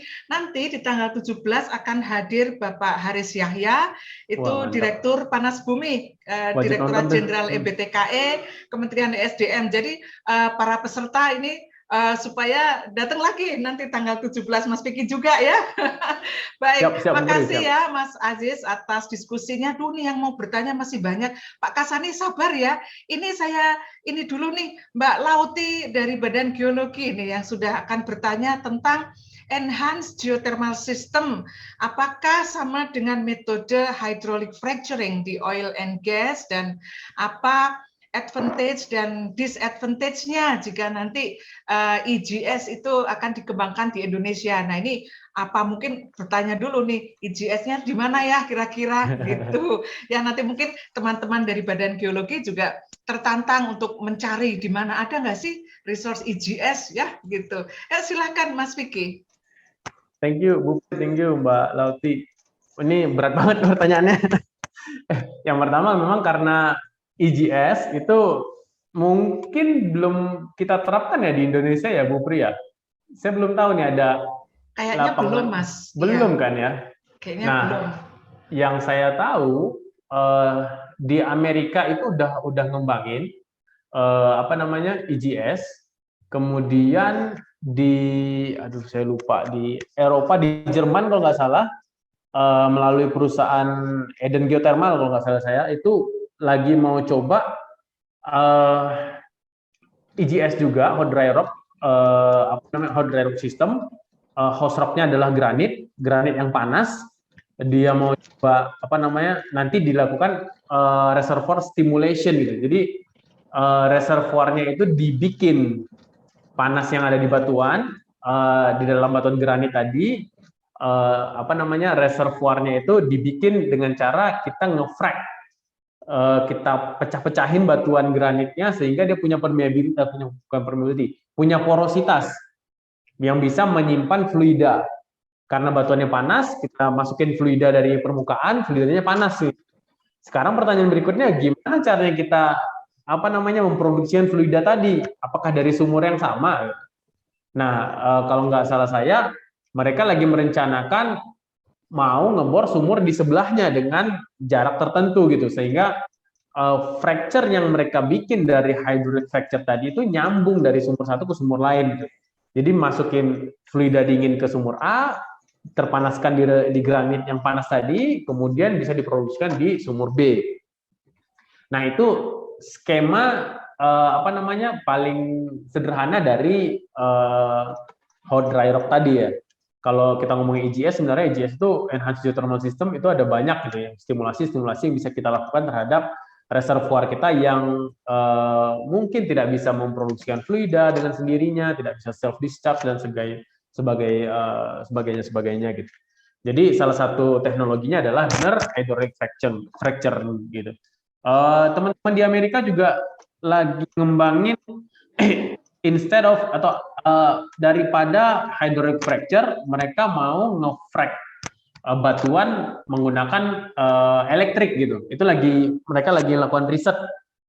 Jadi daripada kita nge-frack menekan air, jadi sehingga airnya itu menekan formasi, mereka mengalirkan energi listrik, mencoba nge-frack formasi itu dari energi listrik gitu. Jadi banyak studi yang dilakukan bagaimana cara mengeksplorasi si non konvensional geothermal system ini dan bagaimana caranya menstimulasi reservoirnya, bagaimana caranya memproduksikannya gitu. Jadi ini risetnya sedang ongoing. Saya juga nggak bisa bicara banyak karena pengetahuan dan pengalaman saya di bidang itu terbatas gitu. Mungkin Bu Pri atau Pak Kasani bisa membantu gitu. Ya, pengetahuan saya sendiri juga belum ada nih soal enhanced geothermal system di Indonesia.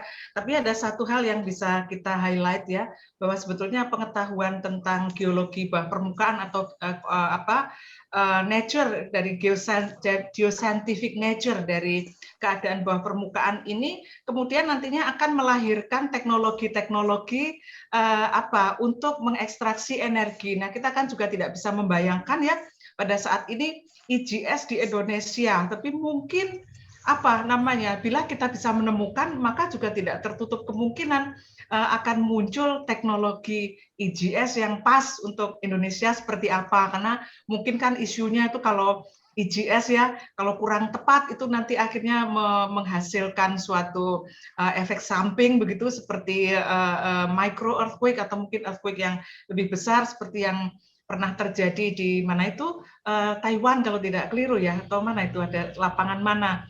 Nah itu mungkin Korea. adalah di Korea ya, maaf, itu mungkin aplikasinya yang kurang tepat sehingga menimbulkan dampak kepada lingkungan. Nah sekali lagi hal tersebut tentunya dapat diantisipasi jika pengetahuan bawah permukaan seperti yang kata Mas Vicky tadi baru dia sampaikan kulit-kulitnya itu sangat-sangat menentukan. Nah baik, sekarang saya berikan kesempatan pada Pak Kasani, tapi tampaknya beliau sedang driving. Apakah aman nih Pak Kasani? Saya berhenti, Bu. Saya berhenti, Bu. Aduh, sampai dibela-belain berhenti. Ayo silakan. Berhenti ini. Saya berhenti di dekat GMC ini karena mau tanya ini. Tadi berjalan tadi. Ya, silakan Pak Kasani. Baik, makasih Bu Pri. Selamat sore Mas Vicky ya. Selamat ketemu lagi. Ketemu lagi Pak Kasani. Ya, mungkin sinyalnya agak kurang bagus, tapi mudah-mudahan bisa diterima. Mungkin pertama ini, tadi mengomentari pertanyaan yang terakhir terkait dengan IGS ya. IGS. Jadi kalau IGS itu kan singkatannya itu bisa Enhanced Geothermal System, atau satunya lagi Engineering Geothermal System. Ya, gitu. Jadi saya juga belum tahu persis kapan kita menggunakan enhanced, kapan kita menggunakan engineered kan gitu. Cuma gini Mas Vicky, mungkin sudah update ya, mungkin juga Bapak Ibu dan teman-teman semua juga terupdate. Saat ini itu sedang terjadi diskusi yang cukup hangat karena ada dua stream, dua aliran begitu Mas Vicky ya. Mungkin Mas Vicky juga mengikuti. Jadi terkait dengan tadi yang namanya IGS itu kan saya dengar info sebenarnya begini, yang kita sebut sebagai volcanic system itu sebenarnya kalau melihat potensinya itu dari sisi energi stored ya, itu hanya 2% katanya, itu 2% dari panas bumi dunia. Selebihnya itu justru yang non volkanik. Jadi intinya bahwa selama kita punya temperatur gradient, itu kita punya geothermal system, sehingga kemudian kemarin waktu diskusi dengan EBTK itu terminologi unconventional konvensional itu menjadi kurang pas gitu.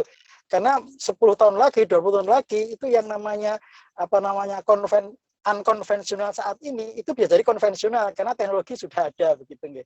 Nah, termasuk ini sekarang yang sedang dikembangkan di Kanada itu memang mereka mengembangkan yang namanya engineered geothermal system dalam benak saya. Karena apa? Karena mereka hanya punya batuan relatif panas.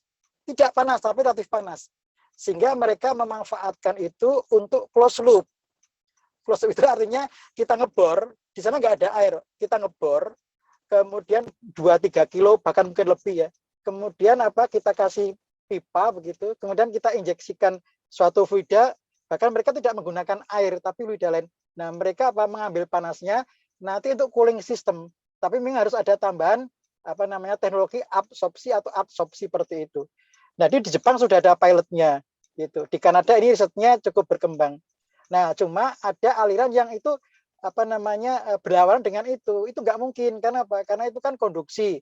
Kemudian mereka melakukan perhitungan, tapi perhitungannya itu juga saling berlawanan gitu loh. Jadi ini menarik untuk kita pelajari. Nah, sehingga kalau kita bicara EGS, ya menurut definisi geothermal system itu di mana-mana itu bisa EGS gitu. Kalau di sana nggak ada air, cuma batuan panas. Gitu Mas Wiki, ini tantangan bagi kita gitu ya. Kita semua gitu, lepas dari kontroversi tadi, kita nanti bisa belajar kedua teori tadi, pendukung dan katakanlah yang kontra dari konsep closed loop tadi. Itu Mas Wiki ya. Ini tantangan bagi kita semua. Terima kasih Pak Nah, Kasani, kemudian mantap. Ya, pertanyaan saya sekarang. Pertanyaan sih, cuma konfirmasi aja gitu loh. Jadi barangkali mungkin pertanyaan saya itu bisa dikaitkan dengan pertanyaan Mas Satria tadi ya. Kalau saya nggak salah tangkap. Jadi saya juga tidak bermaksud untuk mengendorse produk, enggak sih. Cuma memang faktanya dulu itu saya kenal Mas Vicky. Itu ketika Mas Vicky belajar lip.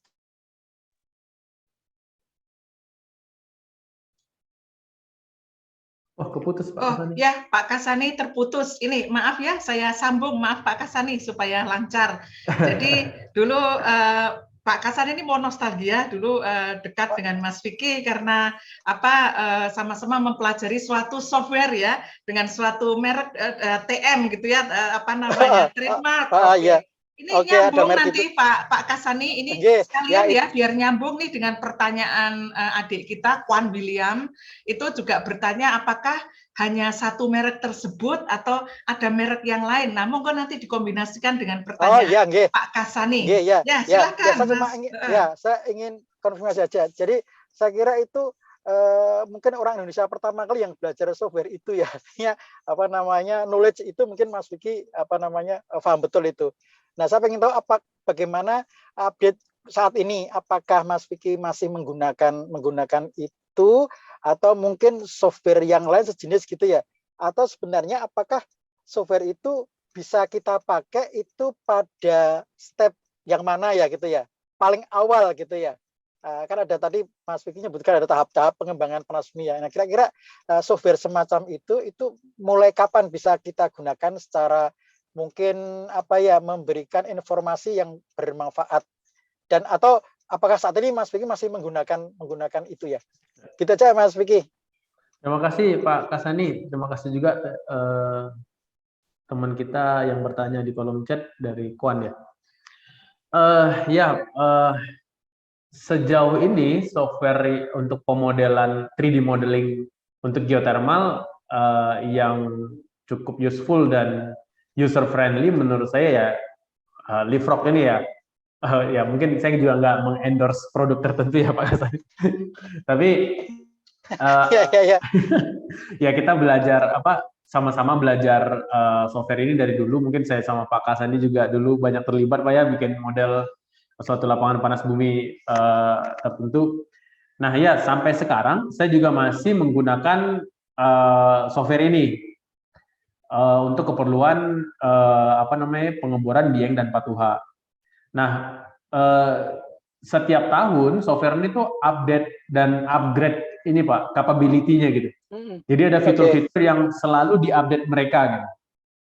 Dan sejauh yang saya tahu sampai saat ini software ini selain bisa membuat menggambarkan geological model dan conceptual model, nanti bisa dibikin blok model yang nantinya akan Pak Kasani dan tim untuk membuat reservoir model. Jadi linknya itu udah nyambung gitu Pak, antara output yang bisa dikeluarkan Leapfrog ini ke mungkin Taftu atau Petrasim, atau kalau teman-teman New Zealand sekarang pakai Wayvera dan Taftu Wayvera dan lain-lain lah. Itu udah cukup nyambung gitu Pak. Karena juga dari Leapfrog-nya sendiri yang saya tahu juga bekerja sama dengan Auckland University buat mengembangkan atau apa namanya software development mereka gitu. Nah, perihal apakah ada software lain nih yang bisa kita gunakan untuk pemodelan? Jawabannya ada. Ini bukan bermaksud mengendorse lagi ya, karena kalau nggak salah di tahun 2017 saya pernah mencoba membuat model 3D modeling lapangan panas bumi Sorek Marapi menggunakan Petrel dengan teman-teman Selam Bersih. Apa namanya? Saya coba dari situ saya dapat idenya Petrel itu seperti apa. Saya sebelumnya udah punya idenya Leapfrog seperti apa. Kalau saya bandingkan, nanti malah ini ya menjatuhkan suatu produk tertentu dan lain-lain. Tapi ada perbedaan terhadap kedua software tersebut gitu. Ada yang user friendly, ada yang apa namanya akurasinya dan segala macamnya plus minusnya ada. Gitu. Dan apa namanya software ini atau modelan 3D ini selain menggambarkan apa yang ada di kepala si modelernya itu sebagai jembatan komunikasi sebenarnya. Apa yang kita tahu konsep model, geological model yang ada di lapangan kita curahkan semua ke 3D modeling. Nanti kita mengkomunikasikan potensi geothermal kita tuh lebih mudah ke teman-teman kita yang non geoscience gitu. Jadi lebih gampang kita kalau kita ngomonginnya menggunakan bahasa 3 dimensi gitu. Kalau 2 dimensi kadang teman-teman yang non geoscience masih mikir-mikir tuh. Ini gimana sih, gimana sih gitu. Tapi kalau dengan 3D tadi sebagai jembatan komunikasinya itu lebih enak gitu. Ya seperti itu kurang lebih Pak Kasani, banyak banget apa namanya kebolehan atau capability dari Leapfrog software sampai saat ini gitu. Saya cukup terupdate karena Geodipa beli license-nya ada 3 atau ada berapa gitu, saya lupa. Ya cukup banyak lah intinya. Ya, wah menarik sekali ya nih diskusinya. Rasanya nggak pada kepingin berhenti bertanya nih. Tapi ini artinya next time saya harus mengundang Mas Vicky lagi ya untuk hal-hal yang belum dapat kita cakup dalam diskusi kali ini. Baik, terima kasih teman-teman semua. Waktu saya kembalikan terlebih dahulu kepada moderator. Tapi sebelumnya ada sesuatu, Mas Panitia. Ini kita akan memberikan apresiasi untuk Mas Vicky ya. Nanti yang dikirim ada, tapi ini online dulu, apa namanya? Dalam dunia maya dulu. Ya, terima kasih atas kesediaannya berbagi ilmu, Mas Vicky. Mari kita berikan applause secara virtual, gitu ya. Boleh juga dengan memberikan raise hand atau emoji lain di halaman Zoom kita kali ini. Terima kasih, Mas Vicky. Terima kasih juga untuk para peserta. Nah, jangan pulang dulu, ini kita akan foto bersama, tapi waktunya saya kembalikan terlebih dahulu kepada MC, Mas Satria, silahkan. Baik, terima kasih Ibu Pri. Terima kasih Mas Vicky, presentasi yang luar biasa, sharing ilmu yang sangat bermanfaat bagi kita semua. Di penghujung acara ini, marilah kita lakukan foto bersama terlebih dahulu. Jadi untuk Bapak, Ibu, dan para peserta semua dimohon untuk menyalakan kameranya terlebih dahulu. Monggo Bapak, Ibu, dan teman-teman peserta bisa menyalakan kameranya. Kami tunggu dulu untuk kita adakan foto bersama.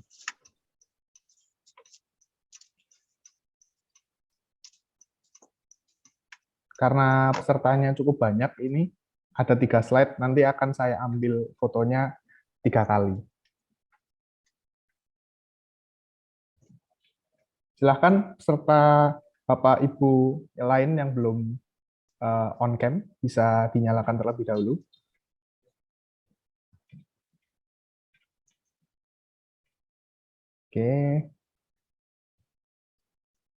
Oke, mungkin sudah cukup banyak yang on cam. Akan saya ambil foto di slide pertama ya. Saya hitung 1, 2, 3. Terima kasih. Saya berpindah di slide selanjutnya.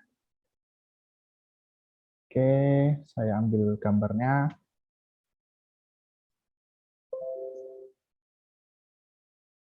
Dan slide terakhir, karena yang slide terakhir tidak ada on cam, jadi saya langsung ambil saja.